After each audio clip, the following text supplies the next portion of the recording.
Hello, welcome to the self-learning platform by Dr. Sushma Singh.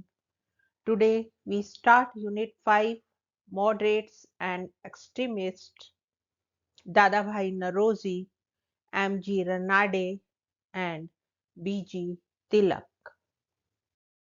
Today we are going to discuss extremist ideology.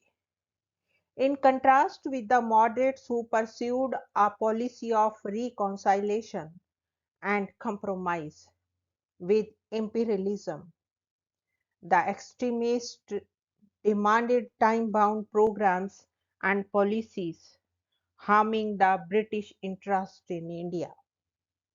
This new school of thought represented an alternative voice challenging the moderates, compromising policies of reconciliation and imperialism. Disillusioned with the moderates, the extremists believed in self-reliance and sought to achieve Swaraj through direct action. So there were two levels at which the extremist critic had operated. At one level, they questioned the moderate method of mendicancy that, for obvious reasons, appeared hollow. When the imperial logic of the state prevailed over other considerations. In other words, the failure of moderates in obtaining concessions for the Indians indicated the changing nature of the colonial state that had shown its true color as soon as its political control in India was complete. So, it was a level in which the extremists articulated their opposition both to the moderates and the British government.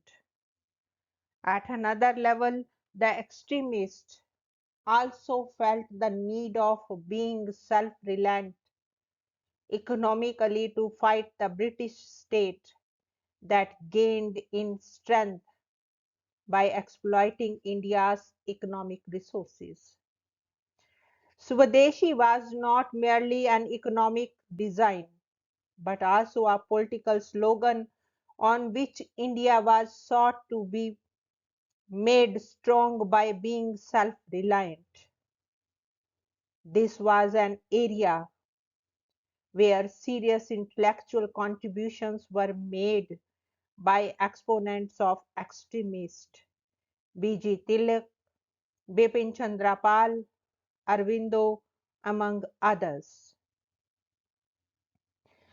Unlike the moderates who insisted on constitutional means to reform the British state, not only did the extremists dismiss this plea as most unfortunate, but also ruled out the possibility of negotiations with the rules for verbal concession. There were several factors that had contributed to the disillusionment of the extremists with the moderates. First, the growing government atrocities, especially in the wake of the 1905 Bengal partition agitation, clearly revealed the inadequacies of the constitutional and peaceful means. In fact, the Congress's strategy of persuasion was usually interpreted as a sign of weakness by the British government and its supporters. Hence, there was a growing pressure for change of strategy to force the authority to succumb to the demands of the Indians. Articulating the feeling of the extremist section of the Congress, Tilak thus exhorted, political rights will have to be fought for. The moderates think that these can be won by persuasion. We think that they can only be obtained by strong pressure.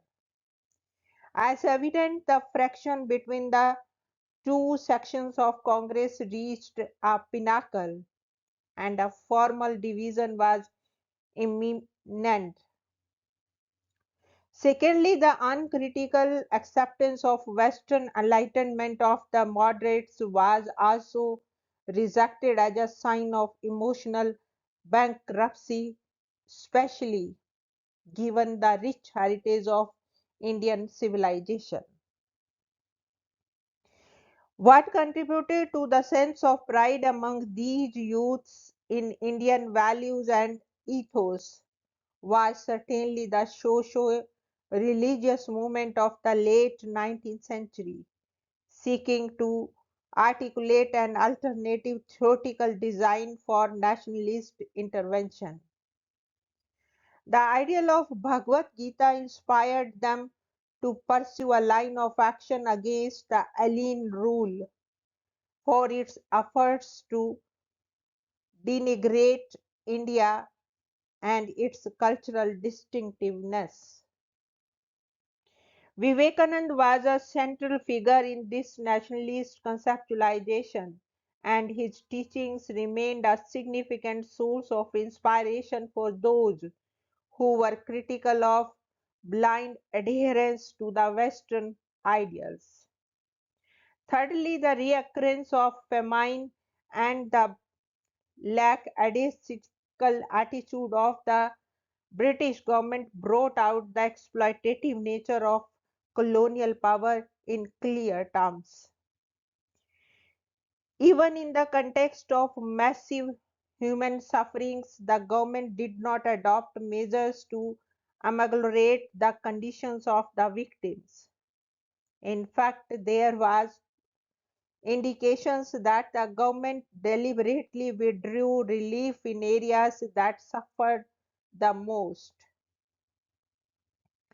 The true nature of colonialism came to the surface, and it was alleged that the indifferent alien authority left no stone unturned to gain maximum at the cost of human miseries. What caused maximum damage to the already crippled Indian economy was an economic policy of British government that had stopped the supply of food grains to the affected areas on the plea that it would avoid famine in places where there was apparently no crisis of food. Nobody was persuaded by this logic. Even the moderate leaders like Naoroji and Ranade were critical of this governmental stance in the context of severe human agony that could have been avoided had the government followed a human policy. Even after the outbreak of famine in certain part of India,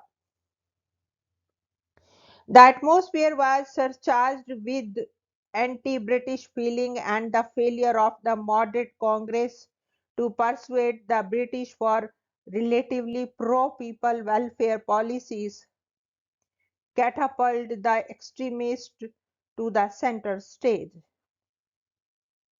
Finally, the anti-Indian repressive measures during the tenure of Curzon as the Viceroy revealed the extent to which the moderate methods of conciliation failed.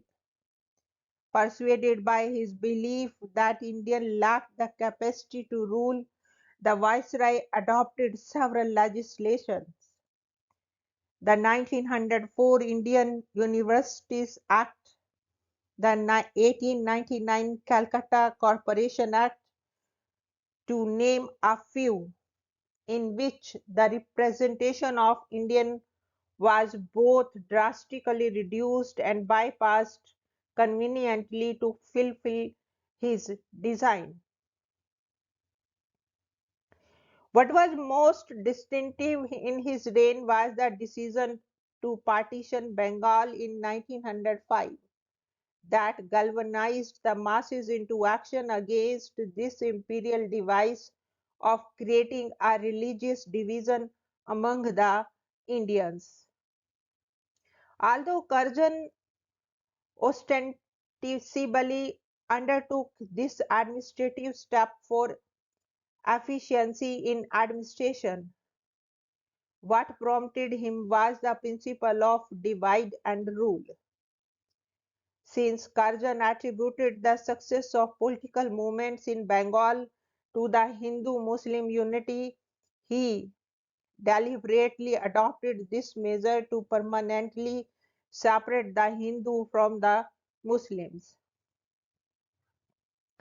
This design caught the attention of the nationalists irrespective of religion and ideology, and even a typical moderate leader Surendranath Banerjee, while criticizing Curzon for Bengal partition, hailed this most reactionary of Indian viceroys as someone who will go down to the posterity as the architect of Indian national life.